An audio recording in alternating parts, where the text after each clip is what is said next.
کچھ ضروری گزارشات ہیں۔ نمبر 1، سنت پر عمل کرنے سے وہ بندہ اللہ تعالیٰ کا محبوب ہو جاتا ہے۔ آپ نے فرمایا فاتبعونی یحببکم اللہ، یہ قرآن پاک کا اعلان ہے کہ اگر تم لوگ اللہ سے محبت کرنا چاہتے ہو تو آپ اپنی امت سے فرما دیں، اپنی امت کو آگاہی دے دیں۔ کیا آگاہی دے دیں؟ کہ اگر تم اللہ تعالیٰ کے محبوب بننا چاہتے ہو اور اللہ تعالیٰ سے محبت کرنا چاہتے ہو، فاتبعونی، تو میری چلن چلو۔ یہ ترجمہ حضرت مولانا شاہ فضل الرحمان گنج مراد آبادی رحمت اللہ علیہ کا ہے۔ بڑے عاشق تھے اللہ کے، حالانکہ بخاری شریف پڑھاتے تھے، مگر عشق و محبت کا غلبہ تھا۔ جب تہجد کے وقت ان کو اللہ تعالیٰ کی خوشبو آتی تھی عرش اعظم سے تہجد میں اور ذکر میں، تو یہ شعر پڑھتے تھے آدھی رات کو، شاید ہوا کے رخ پہ کھلی زلف یار ہے، شاید ہوا کے رخ پہ کھلی زلف یار ہے، باد صبا کیوں آج بہت مشک بار ہے۔ تو جو اللہ کو یاد کرتا ہے تو عرش اعظم پر اللہ بھی اس کو یاد کرتے ہیں اور اپنی قرب کی خوشبو اس کو پہنچاتے ہیں، چاہے وہ جنگل میں ہو، چاہے لب دریا ہو، چاہے دامن کو ہو، اور چاہے صحرا کے سکوت میں ہو، اور چاہے گلشن اقبال میں ہو۔ نعرے صحرا اہل گلشن کو اللہ عطا کر دیتا۔ حضرت جلال الدین رومی رحمۃ اللہ علیہ صاحب قونیہ اور شاہ خوارزم کا نواسہ اور حضرت ابو بکر صدیق رضی اللہ تعالیٰ عنہ کی اولاد فرماتے ہیں کہ بوئے آ دلبر چوپرنا می شبت، جب میں اللہ اللہ کرتا ہوں اور اللہ تعالیٰ کی خوشبو اڑ کر کے عرش اعظم سے فرش قونیہ پر آتی ہے اور جلال الدین کی روح اس کو سونگھ کر مست ہوتی ہے، تو اس کا مزہ میں بیان نہیں کر سکتا۔ ای زباں جملہ حیرہ می شبت، زبان کی جمع فارسی میں زباں آتی ہے۔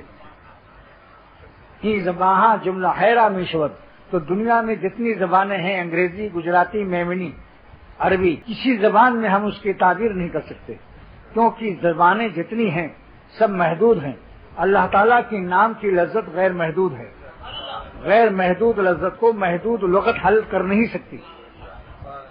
جب محدود کثیر محدود قلیل میں نہیں آ سکتی، جیسے سراہی ایک گلاس میں نہیں آئے گی اور سراہی میں مٹکا پانی نہیں آئے گا، اور مٹکے میں حوض نہیں آئے گا، اور حوض میں نہر نہیں آئے گی، اور نہر میں دریا نہیں آئے گا، اور دریا میں سمندر نہیں آئے گا، حالانکہ سب محدود ہیں۔ یہ اشیاء محادید ہیں، محدود کی جمع محادید۔ تو جب قلیل محدود میں کثیر محدود نہیں آتی تو ہم سب کی زبانیں محدود میں غیر محدود کیسے آ جائے؟ لہذا خوشبو سونگھ لو مگر اس کی پیمائش نہ کرو۔ اللہ کے قرب کی خوشبو تو ملے گی مگر اس کی حد بندی آپ نہیں کر سکتے، کیونکہ محدود نہ اللہ ہے نہ اس کی خوشبو ہے، ان کی ہر ادائیں سب غیر محدود ہیں۔ اسی لیے میں کہتا ہوں کہ اے گنہگارو، اللہ تعالیٰ کی رحمت سے نا امید مت ہو، کیونکہ ہمارے گناہ محدود ہیں اور قلیل ہیں، محدود ہیں اور قلیل ہیں۔ چلیے کثیر بھی لے لیجیے تاکہ ہر طرح سے آپ کو اطمینان ہو جائے۔ ہمارے گناہ جتنے بھی ہیں کثیر صحیح مگر محدود ہیں یا نہیں؟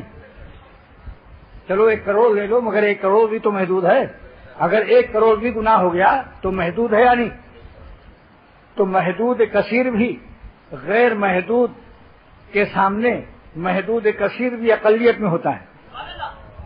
لہذا اللہ تعالیٰ کی صفت مغفرت اور صفت رحمت کے مقابلے میں ہمارے کروڑوں کروڑوں کروڑوں گناہ بھی سب کے سب محدود ہیں اور اقلیت میں ہیں، اللہ تعالیٰ کی صفت مغفرت غیر محدود کے مقابلے میں۔ اسی لیے اللہ تعالیٰ نے فرمایا کہ میں اپنے بندوں کی توبہ جلد قبول کرتا ہوں اور ان کی خطاؤں کو جلد معاف کرتا ہوں، جس کی 2 وجہ ہے، غفور الرحیم اور غفور الودود۔ غفور الرحیم نے فرمایا کہ میں شان رحمت کی وجہ سے بہت جلد اپنے غلاموں کو اور اپنے بندوں کو جلد معاف کر دیتا ہوں۔ اور میرے شیخ صاحب عبدالغنی رحمۃ اللہ علیہ پر ایک علم وارد ہوا اور حضرت بہت دور تلاوت فرما رہے تھے، میں تالاب میں حضرت کے کپڑے دھو رہا تھا مگر حضرت سے رہا نہیں گیا۔ جب ماں کے پستان میں اور چھاتی میں دودھ زیادہ جوش مارتا ہے تو بچوں کو خود تلاش کرتی۔ حضرت والا پر جب یہ علم عظیم عطا ہوا تو مجھ کو تلاش کیا، کیونکہ میں لکھ لیتا تھا، تو تلاش کرتے کرتے تالاب کے اوپر آئے اور اوپر ہی سے فرمایا کہ اختر ایک علم عظیم عطا ہوا، وَهُوَ الْغَفُورُ الْوَدُودُ۔ اللہ تعالیٰ فرما رہے ہیں کہ اے میرے غلاموں اور بندو، تم کو میں جلد کیوں معافی دیتا ہوں، ودود ہوں یعنی مارے میا کے، یہ پوربی ترجمہ ہے۔ اعظم گڑھ کی زبان میں محبت کو میا کہتے ہیں۔ وَهُوَ الْغَفُورُ الْوَدُودُ، ہم تم کو جلد معاف کرتے ہیں غلبے محبت سے، مجھ پر تمہاری محبت غالب ہے، جس کو حضرت نے پوربی زبان میں بیان فرمایا، کیونکہ یہاں بہت سے پورب کی زبان سمجھتے نہیں ہیں، ہر علاقے کی زبان الگ ہوتی ہے، لیکن محبت انٹرنیشنل زبان ہے، ایک بین الاقوامی زبان ہے۔ کوئی ظالم ہی ہوگا جو محبت کو نہ سمجھے گا۔ اگر اللہ تعالیٰ سے محبت پیدا ہو جائے تو سب گناہ چھوٹ جائیں گے۔ جو لوگ خوف دلا رہے ہیں یہ اپنے اجتہاد اور اپنی عقل سے موٹر کو دھکا دے رہے ہیں۔ حضرت اگر حکیم الامت مجدد ملت مولانا شفیع صاحب تھانوی رحمۃ اللہ علیہ کے ہم سب شاگرد ہیں۔ حضرت حکیم الامت فرماتے ہیں کہ خوف اور محبت دو چیزیں ہیں۔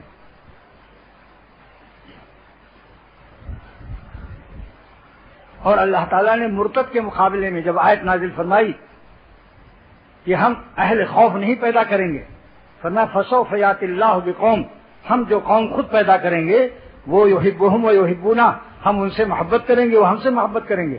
تو اہل محبت لائے جاتے ہیں، بنائے جاتے ہیں، اور اہل خوف سکھائے جاتے ہیں۔ اہل خوف کو خوف سکھایا جاتا ہے۔ اہل محبت کے لیے اللہ تعالیٰ نے فرمایا کہ ہم خود فسوف یاتی اللہ، میں عاشقوں کی قوم خود پیدا کرتا ہوں۔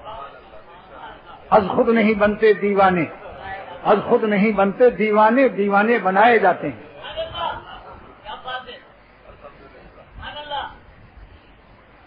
تو حکیم الامت تھانوی رحمۃ اللہ علیہ فرمایا کرتے تھے کہ کسی موٹر میں پیٹرول نہ ہو، دھکا دو، اس کا نام خوف ہے، اور اگر اس میں پیٹرول ڈال دو تو خود بخود بھاگ نکلے گی، اور جو بیٹھے ہیں وہ بھی بھاگ نکلیں گے اس موٹر پر۔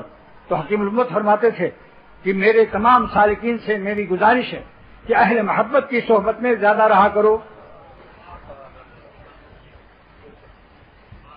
اہل محبت کی صحبت میں زیادہ رفتار تیز ہو جائے گی۔ مولانا جلال الدین رومی فرماتے ہیں سیر زاہد ہر مہے یک روزہ راہ، خشک زاہدوں کی سفر سلوک اللہ کے راستے میں طے کرتے ہیں جو، تو ہر مہینے میں ایک دن کا راستہ طے کرتے ہیں۔ اور سیر عارف، عاشقوں کا سیر اللہ کی طرف، عاشقوں کی سلوک و چال اللہ کی طرف، سیر عارف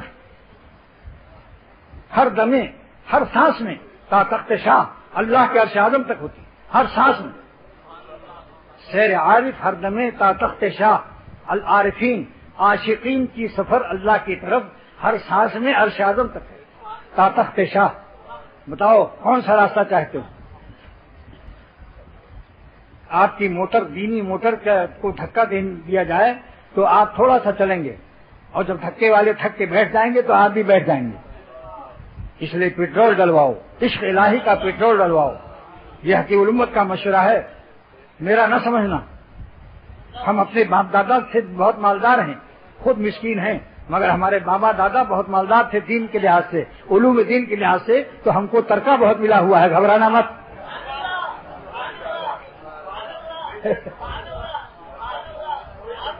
اللہ کا شکر ہے کہ اختر کو ترکہ بہت ملا ہوا ہے باپ داداؤں سے، ہم باپ دادا ہی کی چیز زیادہ پیش کرتے ہیں۔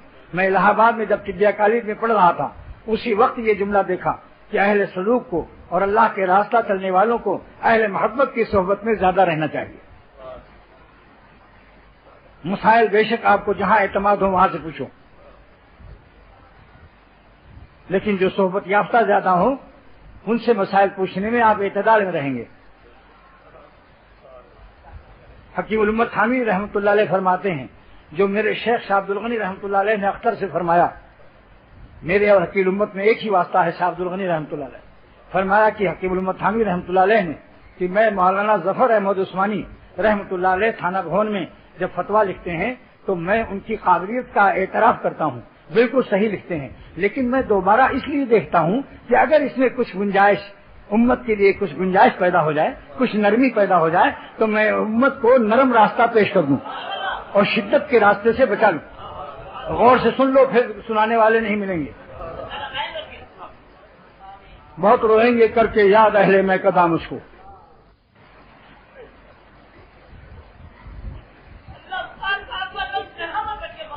تو یہ عرض کرتا ہوں، یہ میں نے اپنے مرشد شاہ عبد الغنی رحمۃ اللہ، میری 17 سال کی صحبت ہے، کسی شعبے میں ایسا نہیں پائیں گے آپ کہ میں اپنے بڑوں کی بات پیش کرتا ہوں۔ حضرت والا شاہ عبد الغنی رحمۃ اللہ نے فرمایا کہ حکیم الامت تھانوی رحمۃ اللہ علیہ فرماتے ہیں کہ میں مولانا ظفر احمد عثمانی بہت محدث اور قابل ہیں، مگر میں ان کے مسائل جو لکھتے ہیں جواب فتویٰ، اس فتویٰ کو دوبارہ دیکھتا ہوں کہ اگر کچھ لچک، کچھ گنجائش امت کے لیے شفقت کسی راہ سے نکل سکے تو میں امت کو شدت سے بچا کر رحمت اور نرمی کے راستے پر ڈال دوں۔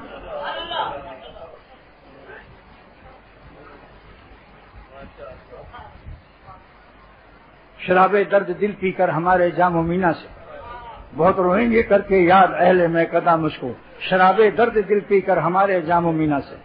مبارک وہ لوگ ہیں جو زندگی میں اپنے مرشد اور مربی کی قدر کر لیتے ہیں۔ اس لیے یہ زمانہ ٹینشن کا ہے، ڈپریشن کا ہے، اعصاب کمزور ہیں، غذا صحیح نہیں، ہوا صاف نہیں، ڈیزل آلود ہے۔ اس زمانے میں محبت کو زیادہ سکھاؤ، پیٹرول زیادہ ڈالو تاکہ امت کا ہر فرد اڑ جائے اللہ کی طرف۔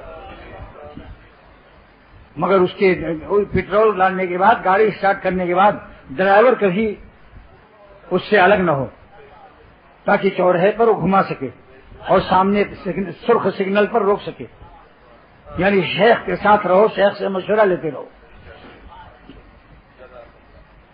اس لیے ہمارے بزرگوں نے فرمایا، اور اللہ کا شکر ہے میں دیکھتا ہوں کہ اللہ تعالیٰ نے جو تعریف فرمائی کہ مرتد کے مقابلے میں ہم اہل خوف نہیں پیدا کرتے، ہم اہل محبت پیدا کرتے ہیں۔ اسی آیت سے، قرآن پاک کی اس آیت سے ثابت ہوا کہ اہل محبت استقامت سے رہتے ہیں، جان دے دیتے ہیں، مگر اپنے پیارے محبوب کو اللہ تعالیٰ شانہ کو ناراض نہیں کرتے۔ کیونکہ اگر مرتد کے مقابلے میں بھی اہل غفلت اور بے وفا لوگ آ جائیں تو پھر تقابل صحیح نہیں ہوا، کیونکہ ارتداد بے وفائی ہے۔ بے وفاؤں کے مقابلے میں بے وفا اگر لائے جائیں تو پھر تک مقابلہ صحیح نہیں ہوا۔ بے وفاؤں کے مقابلے میں اہل وفا پیش کیے جاتے ہیں، اور اہل وفا کو اللہ تعالیٰ نے قرآن پاک میں اہل محبت سے تعبیر فرمایا۔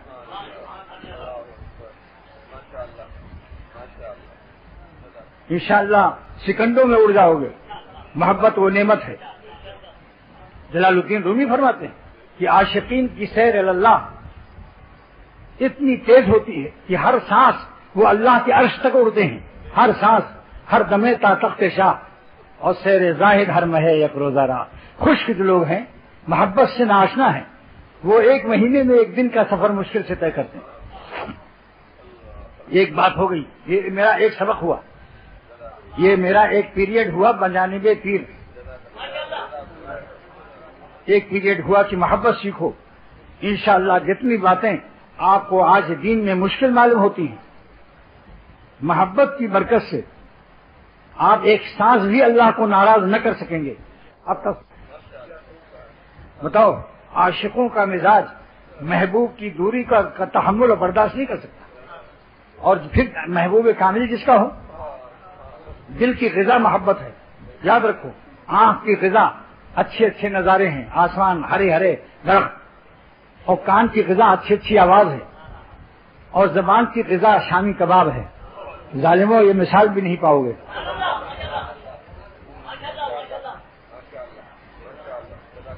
لیکن دل کی غذا کیا ہے؟ صرف محبت ہے۔ لیکن محبوب ناقص ہو یا کامل ہو؟ بولیے صاحب، محبوب ناقص ہو یا کامل ہو؟ کیا ایسا محبوب جو کچھ دن میں بڈھی ہو جائے یا بڈھا ہو جائے؟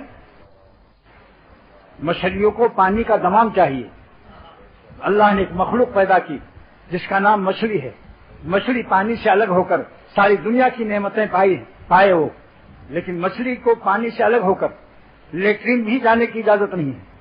وہیں پانی میں ہگو، وہیں پیشاب کرو، اور وہیں کھانسو، وہیں رہو۔ یہاں تک کہ جس زمانے میں دریا میں گھڑیال اور طوفان آتا ہے اور بڑی مچھلیاں آتی ہیں، اور اعلان کر دے کوئی دریا میں کہ بڑی مچھلیاں آ گئی ہیں، اے چھوٹی مچھلیوں دریا سے باہر آ جاؤ ورنہ بڑی مچھلیاں تم کو کھا جائیں گی یا گھڑیال تم کو نگل جائے گا۔ مچھلیوں کا اعلان بین الاقوامی یہی ہوگا کہ چاہے ہم مریں جیئیں، پانی سے الگ تو ہم زندہ ہی نہیں رہ سکتے۔ ہماری موت پانی سے باہر ہماری موت یقینی ہے۔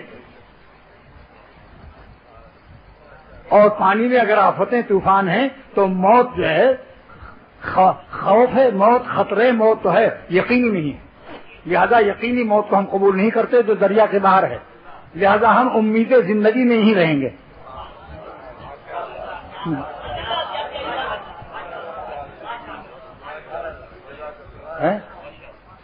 بتاؤ کیسا مضمون ہے؟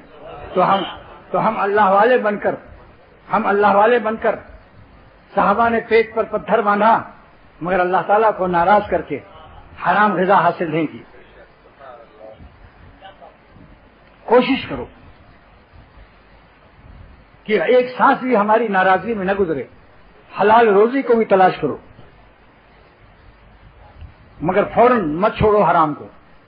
حضرت حکیم الامت تھانوی فرماتے ہیں رحمۃ اللہ علیہ کہ اگر کوئی شخص حرام آمدنی میں سے گزارا کرتا ہے تو اتنا تو کرو کہ ادھارا لے کر کے کھاؤ پیو، اور کوشش کرو جان کی بازی لگا دو کہ جلد سے جلد ہم کو کوئی روزی مل جائے۔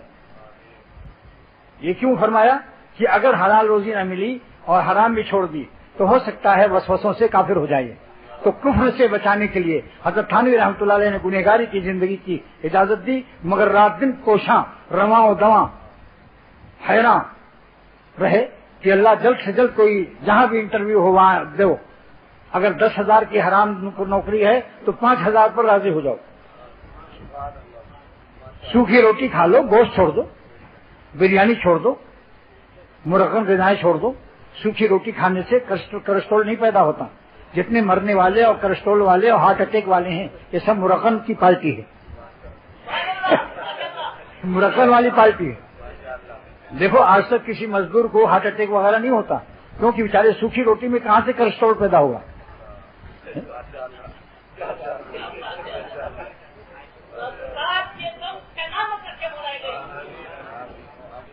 ایسے ہی تعلیم کے لیے میرا ایک تجربہ سن لو۔ بعض لوگ داڑھی دیندار ہو گئے، تبلیغی جماعت سے یا مالداری ہی کے بیٹے تھے، اللہ والوں کی صحبت سے داڑھی رکھ لی۔ انہوں نے ہم سے کہا میرا رشتہ ایسی لڑکی سے کرائیے جس نے کالج کا اور مخلوط تعلیم کا منہ نہ دیکھا ہو، کالج کا اور مخلوط تعلیم کا منہ نہ دیکھا ہو، کیونکہ جہاں مخلوط تعلیم ہوتی ہے وہ اپنی بیٹیوں کو اس طرح مردوں نوجوان لڑکوں کے ساتھ رکھتے ہیں پڑھائی میں کہ جیسے کوئی اپنی بکریوں کو بھیڑیا کے ساتھ رکھتے ہیں۔ واقعات سنتے رہتے ہیں آپ لوگ کہ فلاں کی لڑکی آج نکل گئی، ایک لڑکے سے اس کی آشنائی ہو گئی۔ کس طرح کہہ دوں، یہ بالکل حرام، مطلق حرام ہے کہ نوجوان لڑکیاں نوجوان لڑکوں کے ساتھ پڑھیں، چاہے مل کے نہ بیٹھیں مگر نظر بازی تو ہو جاتی ہے۔ ایک زندگی میں ایک دفعہ یونیورسٹی کسی کام سے گیا تو ہر درخت کے نیچے ایک لونڈیا جوان ایک لونڈا جوان بیٹھا گپ شپ مار رہا ہے نامحرم کے ساتھ۔ بتائیے، مجھے برطانیہ میں ایک دوست نے بتایا کہ میری 3 لڑکیاں مخلوط تعلیم کی وجہ سے انگریزوں کے ساتھ نکل گئیں، حالانکہ خود مسلمان، داڑھی بھی ہے اس کی۔ اور میں بفلو ڈے ٹو رائٹ سے جب بفلو گیا جو امریکہ کا ایک شہر ہے امریکہ کا، وہاں ایک صاحب تہجد گزار بڑے میاں نے بتایا کہ میرا لڑکا ایک مخلوط تعلیم کی وجہ سے ایک کرسچین لڑکی کے ساتھ بغیر نکاح اس کے ساتھ بیوی والا معاملہ کرتا ہے اور اس سے لڑکے بھی پیدا ہو رہے ہیں حرامی۔ ایک عیسائی نے مجھ سے پوچھا کہ زنا اسلام میں کیوں حرام ہے؟ تو میں نے کہا کہ اسلام نے زنا کو اس لیے حرام کیا ہے کہ اللہ نہیں چاہتا کہ میرا کوئی بندہ حرامی پیدا ہو۔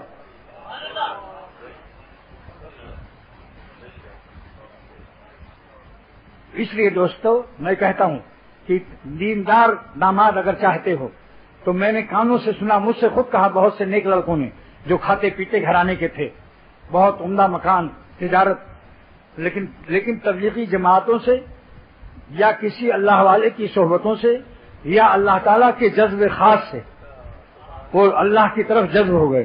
تو انہوں نے ہم سے کہا کہ ہمیں وہ لڑکی چاہیے جو اسکول کا منہ بھی نہ دیکھو، بہشتی زیور پڑھی ہو، قرآن شریف پڑھی ہو، بس ہمارے لیے یہی کافی ہے۔ اس لیے کہ آج کل جب 10 سال کے لڑکا لڑکی ہو جائیں تو حضور صلی اللہ تعالی وسلم کا ارشاد ہے کہ کہ جب بچی 10 سال کی ہو جائے، بچہ 10 سال کا ہو جائے تو ان کے بستروں کو الگ کر دو، فرقوا بین مضاجعہم، ان کے بستر کو الگ کر دو۔ 10 سال کی لڑکی اپنی بہن کے ساتھ سونا اس کے لیے جائز نہیں ہے، جب اگر سگی بہن ہے۔ لڑکی ماں کے ساتھ اور لڑکا باپ کے ساتھ سو سکتا ہے جب مجبوری ہے اور رضائی وغیرہ نہیں ہے، سردی ہے، لیکن سگا بھائی سگے بھائی کے ساتھ نہ لیٹے 10 سال کے بعد۔ اور یہاں سگا بھائی کیا، ایک دم سے تمام لڑکے لڑکیاں سب بے پردہ پڑھ رہی۔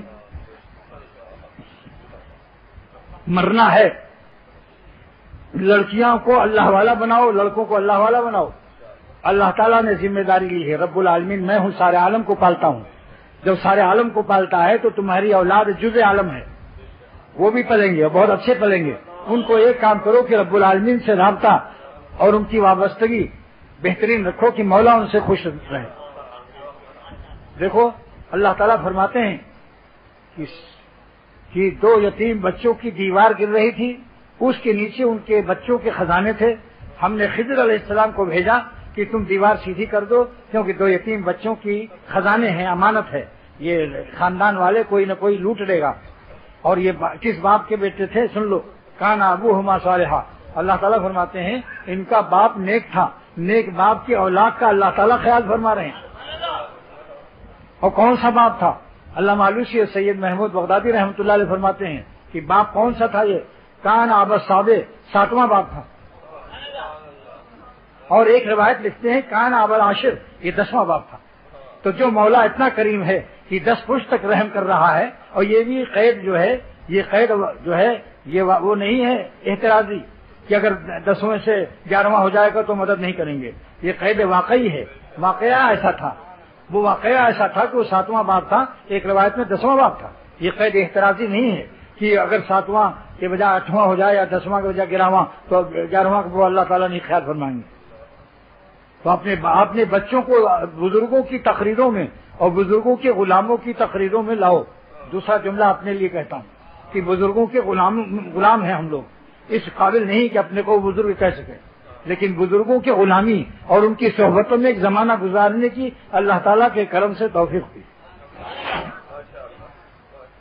تو حکیم الامت تھانوی رحمۃ اللہ علیہ فرماتے ہیں بچوں کو لاؤ، چاہے پینٹ شینٹ پڑے ہوں، کسی حالت میں بھی ہوں، ان کو لاؤ، کم سے کم داڑھیاں تو دیکھیں تاکہ داڑھیوں سے ان کا دل مانوس رہے۔ یہ ایک قصہ یاد آ گیا، ایک مولوی صاحب کو ایک مسٹر نے کہا کہ آپ میرے یہاں کالی چائے پیجیے اور میرے بچوں پر دم کر دیجیے، آج کل نظر لگی ہوئی ہے۔ مولوی صاحب گئے تو اپنے بچے کو پھونک چھڑوانے کے لیے لائے، لیکن لندن میں ایک میمن موٹے، بہت تگڑے موٹے تھے، انہوں نے کہا کہ مولانا صاحب مجھ کو ایک پھونکا دے دو، پھونکا۔ میں نے کہا آج تک تو لوگ پھونک مانگتے تھے، یہ زندگی میں پہلے دفعہ پھونکا مانگ رہا ہے ایک آدمی، اور تگڑا بھی بہت ہے۔ تو میں نے مزاحن اعلان کر دیا کہ بھائی جس کو پھونکا لینا ہو فوراً آ جاؤ۔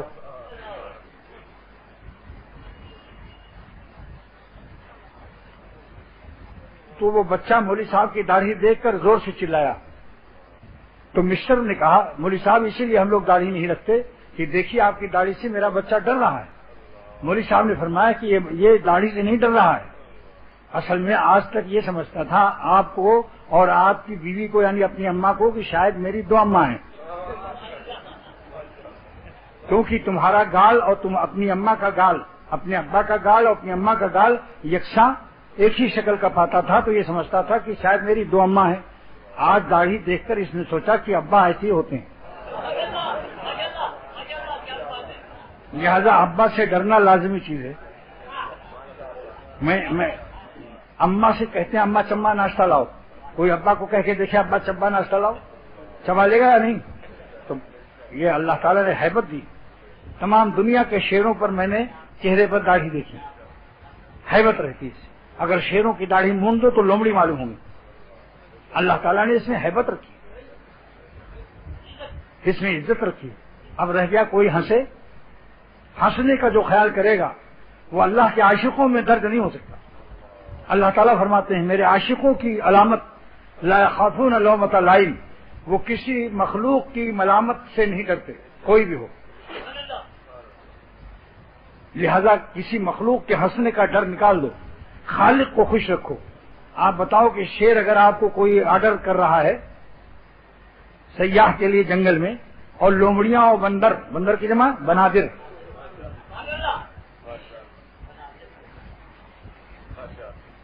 سب کہہ رہے ہیں دیکھو سیاح صاحب میرے مشورے پہ چلو.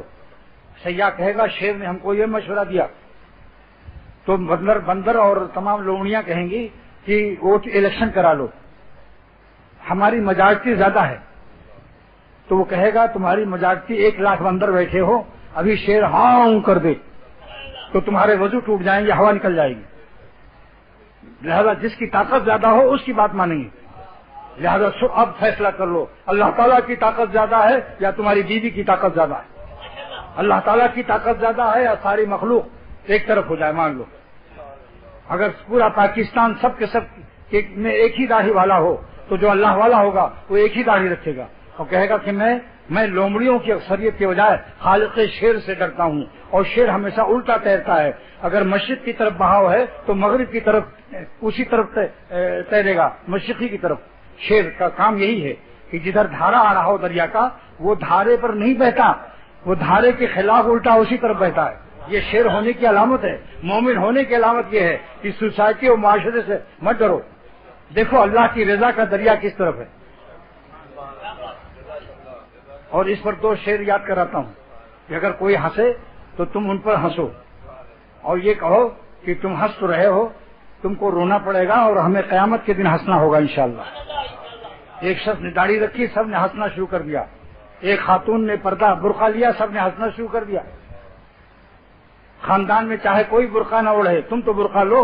اللہ کی کو راضی کرنے میں اگر فائدہ عقل تمہارے کھوپڑی میں ہے یا نہیں، یا انٹرنیشنل بین الاقوامی ڈونکی اینڈ منکی ہو رہے ہو، بھئی اللہ کی طاقت زیادہ ہے یا ہنسنے والوں کی؟ تو اللہ تعالیٰ کے لیے برقع لیں عورتیں، اور مسلمان بھائی میرے داڑھی رکھیں اللہ کے لیے، اور وہ برقع لیں.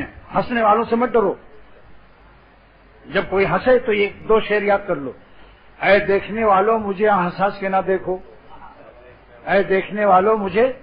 یہ خواتین بھی کہیں جو برقع لے کر کوئی ان کو ہنسے تو ان سے کہو ٹھیک ہے تم ہنس لو، مگر قیامت کے دن تم کو پتہ چلے گا کہ حضور صلی اللہ علیہ وسلم نے ہمیں حکم دیا ہے کہ اپنے چہروں کو بے نقاب مت چلو. یہ اچھا برقع بھی ایک نئی ڈیزائن کا ہے کہ سارا جسم ڈھکا ہوا اور چہرہ اور آنکھیں خوب کھلی ہوئی. یہ کیا ہے؟ نہیں اصلی مال جہاں خطرہ ہے. اس کی تو مثال ایسی ہے کہ کوئی بکری کا گوشت لے جا رہا ہو اور اس کو کھلا ہوا، چیلیں تمام لہرا رہی ہیں اور اس کو کھلا لے جا رہا ہے، مگر بکری کا پایا جو ہے وہ اس کو چھپائے ہوئے ہے. بتاؤ یہ گوشت جو ہے چیلیں اس پر حملہ کریں گی، یہ پایا اٹھائیں گی، پایا تو ان کے منہ میں بھی نہ آئے گا. تو یہ شعر یاد کر لو. اے دیکھنے والوں مجھے ہنس ہنس کے نہ دیکھو، تم کو بھی محبت کہیں مجھ سے نہ بنا دے. یہ اختر وہ بات پیش کر رہا ہے جو بہت ہنسا گیا ہے. مجھ پر بھی لوگ ہنستے تھے کہ دواخانہ نہیں کھولتا، پیر کے پاس پڑا ہوا ہے. میں نے کہا میں دنیا کے ساتھ بے وفائی مگر پیر کے ساتھ بے وفائی نہیں کر سکتا کہ میرا شیخ بڈھا ہو گیا، کوئی ان کا کرنے والا یہاں نہیں ہے. اللہ تعالیٰ کا شکر ہے جس نے ہم کو وفاداری کی توفیق بخشی. لہذا دوسرا شعر بھی سن لو. میرے حال پر تبصرہ کرنے والوں، میرے حال پر تبصرہ کرنے والوں، تمہیں بھی خدا عشق یہ دن دکھائے، تمہیں بھی خدا عشق یہ دن دکھائے. دیکھ لو کتنے لوگ ایسے ہیں جو یہاں پہلے داڑھی نہیں تھی اب داڑھی رکھ لی. ان پر قرآن شریف رکھ کر پوچھو کہ داڑھی رکھنے کے بعد تم کو ذلت ملی ہے یا عزت؟ 2-4 دن ہنسنے والے ہنسنے دو. الیکشن میں جیتنے کے بعد جب وزیر اعظم کی کرسی پر بیٹھ جاتا ہے تب کوئی کسی کے مجال ہے کہ اس پر گندا ٹماٹر یا گندا انڈا پھینک دے؟ الیکشن کے زمانے میں پھینکتے ہیں. تو جب شروع کا الیکشن ہوگا تو ضرور ہنسیں گے، لیکن انشاءاللہ جب ایک مٹھی داڑھی آپ کی ہوگی اور سب سمجھ جائیں گے بھائی یہ ناقابل واپسی ہے، یہ اللہ کے پاس بہت دور تک جا پہنچا ہے، اب اس پر ہماری شیاطین کی محنت اس پر رائے نہ جائے گی، تو انشاءاللہ تعالیٰ پھر آپ دیکھیے پھر اسی سے دعا کرائیں گے. میرا پرتاپ گڑھ کا ایک آدمی محکمہ موسمیات میں وہ سپروائزر تھا، تو اس نے پھر اسی داڑھی والے نوجوان سے کہا کہ بھائی اب تمہاری ڈیوٹی ہم تہجد کے وقت لگائیں گے آج، اور تم سجدہ کر کے 2 رکعت پڑھ کے میرے بیٹے کے لیے دعا کر دو. اللہ کی شان کو اس کی دعا سے وہ بچہ دوسرے دن اچھا ہو گیا. پھر تو وہ ایسا لپٹ کر رویا کہ میری اب تک کی گستاخیاں پچھلی بھی معاف کر دو. ڈٹ کے رہو انشاءاللہ، اللہ ہمارے ساتھ ہے۔ اپنی لڑکیوں کو مخلوط تعلیم سے نکال لو، رشتہ اللہ کی رحمت سے ملے گا اچھا، ورنہ جوتے مارنے والے ملیں گے۔ سن لو اس کو، بہت تعلیم یافتہ جو سوچتے ہو امریکہ کی ڈگریاں اور امریکہ کا گرین کارڈ مل جائے، ایسے ایسے قصائی بیٹھے ہوئے ہیں کہ میرے پاس خطوط آ رہے ہیں کہ یہ دوسری کرسچین لڑکیوں کے ساتھ رہتا ہے اور میرے حقوق میں نالائق ہے۔ اللہ والوں کے داماد تلاش کرو اور ان کی روزی بھی مناسب ہو۔ ہم یہ نہیں کہتے کہ تم بالکل ٹیچر کے حوالے کر دو، اختر ایسا ٹیچر نہیں ہے، انشاءاللہ مل جائیں گے۔ آپ تلاش کریں گے تو بہت سے مالدار داڑھی والے نیک بندے ہیں جو تلاش کر رہے ہیں کہ اسکول کا منہ اور کالج کا منہ نہ دیکھا ہو، وہ لڑکی ہمیں چاہیے۔ بے پردگی سے پھرنے سے چہرے پر نمک نہیں رہتا، کیونکہ نمک چشیدہ ہوتی ہیں، ان کا نمک ہر غیر مرد چکھتا رہتا ہے۔ تو جس کا چہرہ نمک نہ چشیدہ ہو اور جس کا چہرہ نمک چشیدہ ہو،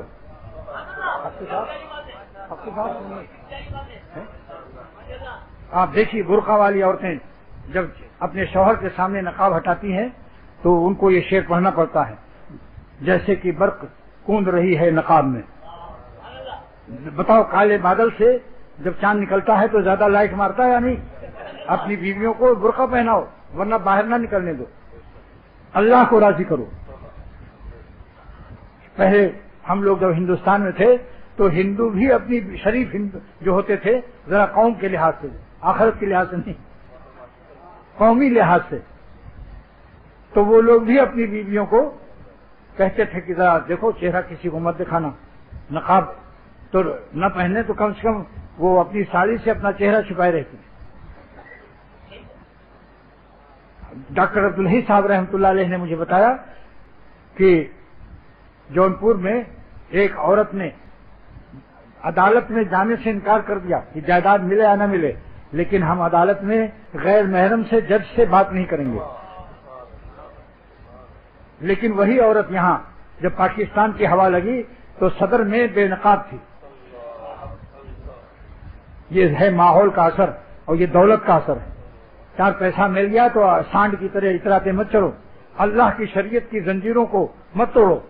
مولانا رومی فرماتے ہیں کہ اے دنیا والوں سن لو، اگر 200 زنجیریں لاؤ گے تو میں توڑ دوں گا، لیکن اللہ کی شریعت و محبت کی زنجیر وہ میرا زیب و زینت ہے۔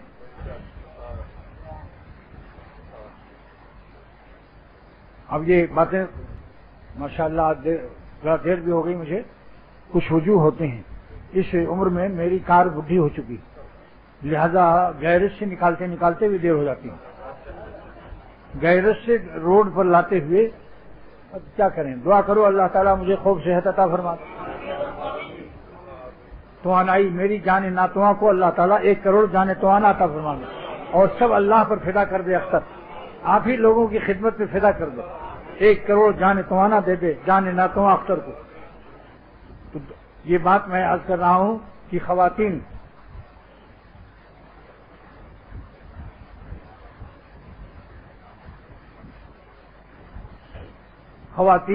سے گزارش ہے، پہلے مرد حضرات سے گزارش ہے کہ جلد کوشش کر کے داڑھی رکھ لو، اور بیوی کو چاہے جتنا اس کا معاوضہ دینا پڑے، اگر ان کا خون جلتا ہے تو آپ ان کو 40 دن مرغی کا سوپ پلائیے اور انگور کا جوس پلائیے۔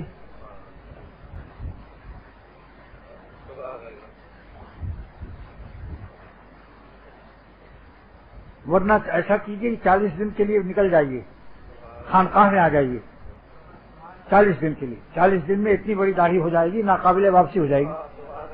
بیوی کہے گی اب بہت مشکل ہے اس کو واپس لانا، تو بہت آگے بڑھ گیا۔ اصل میں ابتدائیہ مشکل ہے اس کا، ابتدائیہ چکنی گالوں پر چھوٹے چھوٹے بال، ایک تو خارش ستاتی ہے، کھجلی بھی ہوتی ہے۔ میں کہتا ہوں اشرفی تیل لگا لو یا چنبیلی کا تیل لگا لو یا تل کا تیل، کچھ بھی گری کا تیل لگا لو۔ لیکن میں یہ کہتا ہوں کہ اگر ابھی حکومت اعلان کر دے کہ جو داڑھی نہیں رکھے گا 6 مہینے کی سزا ہوگی اس کو، اور جس دن داڑھی ایک مٹھی ہو جائے گی جیل خانے سے نکال دیا جائے گا، تو سب سے پہلے بیوی کہے گی کہ میاں جلدی رکھ لو، آج ایسا خبر جنگ میں نے پڑھا ہے، ورنہ میری تیری جنگ ہو جائے گی آج۔ حکومت اللہ کی حکومت بہت بڑی حکومت ہے. 40 دن کے لیے خانقاہ میں آ جاؤ. اس کے بعد انشاءاللہ اگر دیکھو داڑھی کچھ بڑی ہوئی تو چلے جاؤ گھر ناقابل واپسی مال لے کر. اور اگر دیکھو ابھی چھوٹی چھوٹی ہے تو ایک چلہ اور لگا لو. 3 چلے تک کوئی ہمت کر کے رہو. اس کے بعد انشاءاللہ پھر دیکھتا ہوں کون تمہاری داڑھی پر ہاتھ لگاتی ہے. کیونکہ تم ہاتھی معلوم ہوئے تو ہاتھ کیسے لگائیے.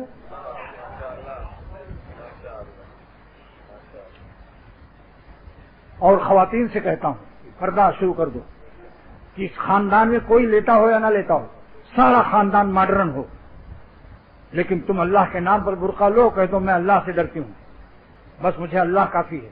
اگر خاندان چھوڑتا ہے چھوڑ دو. اگر برقع لینے سے اللہ تعالیٰ کی فرمانبرداری کی وجہ سے کوئی خاندان تمہیں چھوڑتا ہے چھوڑ دو.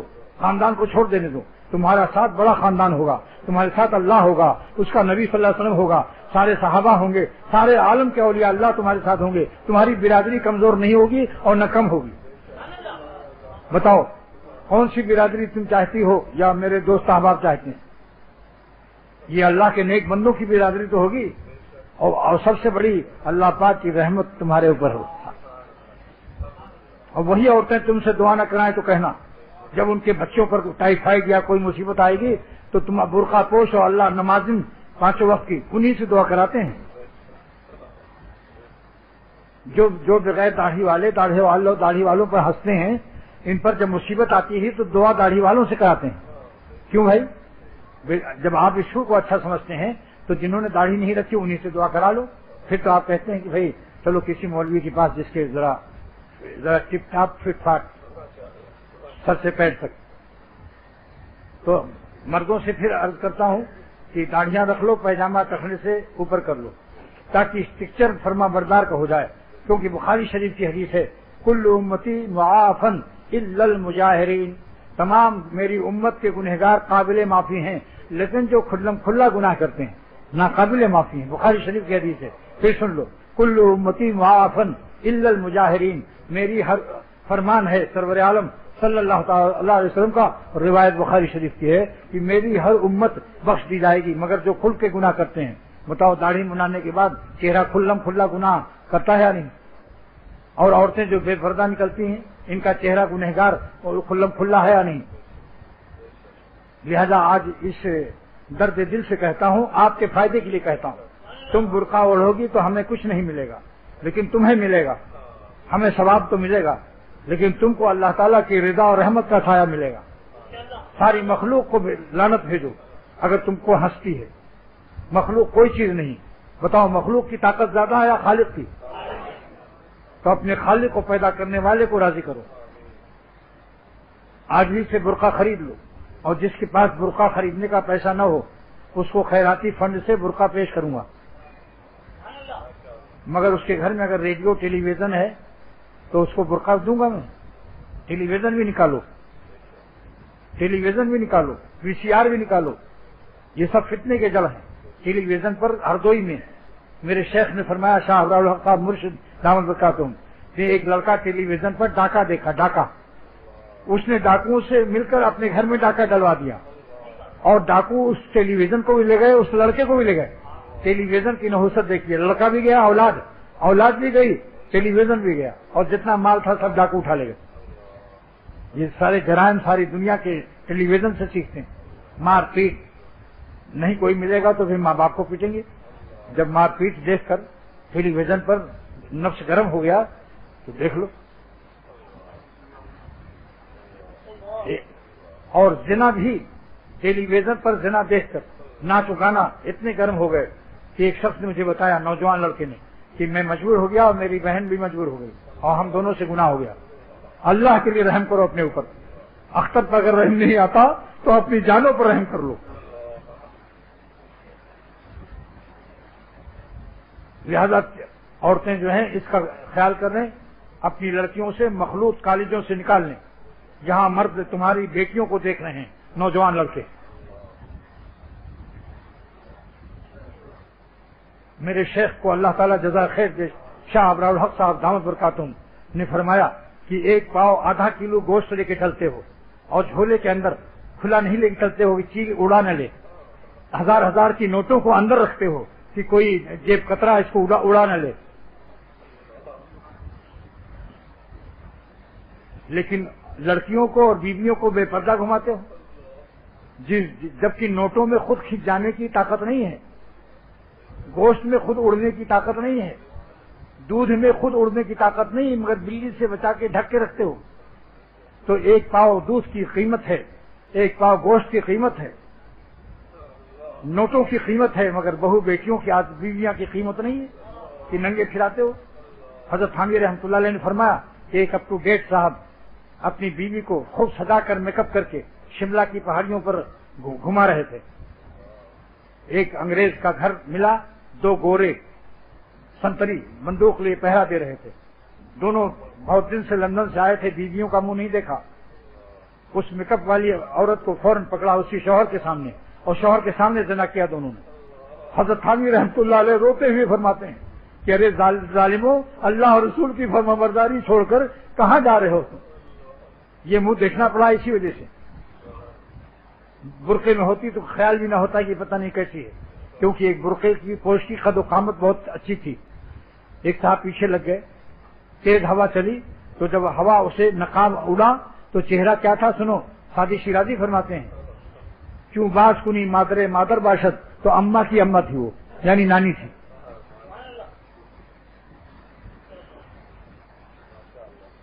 تو بس یہ چند باتیں آج عرض کر دی، اب کچھ کہ آپ کر لیں تو آپ فائدے میں رہیں گے، اللہ کو راضی کرنے میں آپ فائدے میں رہیں گے، آپ کی بیٹیاں کو بھی اچھے رشتے ملیں گے، لائق داماد ملیں گے انشاءاللہ، اور برقعے میں رہنے سے ان کے اندر ملاحت اور شرافت کا نور بھی ہوگا، اور ہر قسم کے فتنے سے بچی رہیں گے۔ گھر میں ناولوں کو بھی مت آنے دو، ناولوں سے بھی لوگ عورتیں خراب ہو رہی ہیں، لڑکیاں خراب ہو رہی ہیں۔ حکایات صحابہ بحث زبر پڑھواؤ اور واز میں لے جاؤ، بزرگوں کے واز میں بھی لے جاؤ، نہ بزرگ ملے تو ان کے غلاموں خادموں کے واز میں لے جاؤ۔ دیکھو میرے خانقاہ میں معظم ٹیرس میں جو عورتیں آ رہی ہیں، کئی دوستوں نے بتایا کہ جب سے میری بیوی یہاں آتی ہے اس نے خود مجھے داڑھی رکھوا دیا۔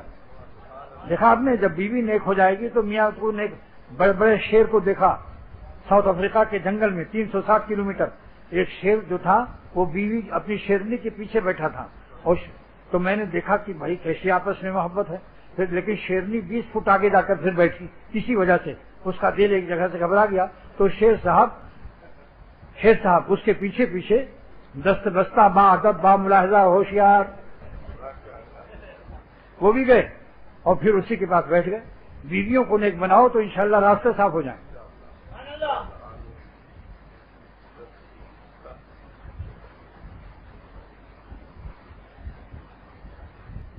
بھائی دیکھو 10 سال کے، ابھی سنایا حدیث کہ جب 10 سال کے لڑکے ہو جائیں تو ان کو اپنی سگے بھائی کے ساتھ لیٹنا جائز نہیں، اور بہن لڑکی کو لڑکی کے ساتھ جائز نہیں، تو 10 سال کے لڑکوں سے پردہ شروع ہو جاتا ہے۔ حضرت تھانوی رحمۃ اللہ علیہ نے مولانا ظفر احمد عثمانی رحمۃ اللہ علیہ کے بھائی مولانا سعید صاحب سے کہا کہ بھائی میرے سگے بھانجے تم کیا عمر ہو گئی؟ ان کا میری عمر تو 10 سال کی ہو گئی۔ فرمایا کہ پردہ ہے یا نہیں؟ کہا پردہ ہے۔ پھر گئے نہیں، سگی ممانی سے پردہ کیا۔ حضرت تھانوی رحمۃ اللہ علیہ جبکہ وہ یتیم ہو گئے تھے، ان کو حگایا متایا بھی تھا، مگر اسی وقت سے پھر نہیں گئے۔ لہذا 10 سال کے لڑکے خانقاہ میں ہمارے معظم ٹیرس میں نہ آئیں، چاہے وہ خود نہ آئے، ہم ان کے ذمہ دار نہیں۔ 10 سال کے لڑکوں کو یہاں بھیجو، مسجد میں بھیجنے سے کیوں ہوتا ہے؟ نافرمانی کرنے سے کوئی فائدہ نہیں ہوگا، واز کا بھی اثر نہیں ہوگا۔ جن کے بچے 10 سال کے ہو گئے ہیں وہ یہاں مسجد میں بھیج دیں۔ اگر آئندہ ایسی غلطی ہوئی تو میں ان بچوں کی ماؤں پر بھی پابندی کر دوں گا۔ نافرمانی کا معاملہ ایسا ہے کہ اس کو میں برداشت نہیں کر سکتا، اور ان کو بھی فائدہ نہیں ہوگا۔ بتاؤ نافرمانی سے اللہ کا غضب کا سایہ ہوگا یا رحمت کا؟ تو غضب کا سایہ ہوگا تو ہدایت کیسے ملے گی؟ ان کا آنا بھی بیکار ہے۔ بچوں کو یہاں بھیجو، جب واز ختم ہو جائے تو پھر ان کے بعد چلے جاؤ۔